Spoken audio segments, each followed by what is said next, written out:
Good morning sir. Good morning, good morning. এবার আমাকে বলো যে তোমাদের দুজনের মধ্যে কোন হারামে এখন আমার মাইনে দিই?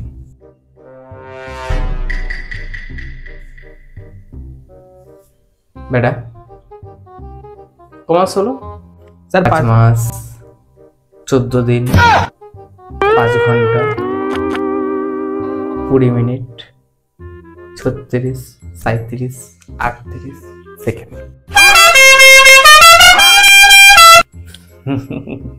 আমি বলছি না যে তুমি দেবে না, আমি জানি তুমি দিয়ে দেবে। আমি বলেছি যে তুমি খুব হারামে, নীচ, নির্লজ্জ, তুমি পয়সা মেরে খেয়ে নেবে। আমি বলেছি? আমি বলিনি, ও বলছে, ও বলছিল। আমি জানি তুমি দিয়ে দেবে, কিন্তু তুমি এখনো দাওনি। স্কোয়ার প্লাস 2 স্যার ফ্যানটা চালান না। না না, বলো যে আমি ঘুরে যাই, এরকম ঘুরি ঘুরি ঘুরি, কিন্তু ফ্যান ঘুরবে না। কেন? কেন? আমার কেটে গিয়েছে, মানে আমার লাইন কেটে দিয়েছে। কেন কেটে দিয়েছে? তুমি এখন আমার মাইনেটা দাও। স্কোয়ার প্লাস 2 এবি প্লাস তুই জানা আগের দিন আমার দাদু হয়ে গেছে, যেতে পারিনি।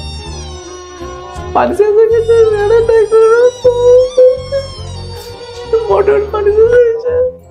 কেন? মাইনে তুমি দাওনি। সেটা পানি পাওয়া যাবে? মুদ খাবি আমার? না, তুমি এমন ভাবে বলছো যে আমি তোমাকে মুদ খাবো? আমার বাচ্চাকে আমি মুদ খাওয়াবো? না, তোকে তো আমি খাওয়াবো মুদ, কিন্তু কেন খাওয়াবো না? কেন বলতো? কেন আমার মুদ নাই? কেন মুদ নাই? কেন আমি পানি খাইনি? কেন পানি নাই? ট্যাঙ্কিতে জল নাই। কেন জল নাই? মোটর কাটা, মোটর চলবে না। কেন চলবে না? কারেন্ট নাই। কেন কারেন্ট নাই? পয়সা বিল আমি দিইনি। কেন দিইনি? তুই মাইনে দিসনি। স্যার স্যার ওপরে ঘুমোচ্ছে স্যার। হ্যাঁ, ওপরে শুয়ে আছে স্যার। আবে ও তো ওপরে আছে, তোকে শালা পাতালে গুঁজে দেবো। ও শালা 2 বছরের অ্যাডভান্স মাইনে রেখে দিয়েছে, আর তুই এখন আবার 5 মাসের মাইনে দিচ্ছিস। দেখতে ভাই, হ্যাঁ কিছু লাগবে তোমার? ফল পা টিপে দেবো, যাবো আমি, যাই। না না স্যার, ঠিক আছে, একটু যাই টিপে দিই পা, ঠিক আছে? না না ঠিক আছে স্যার।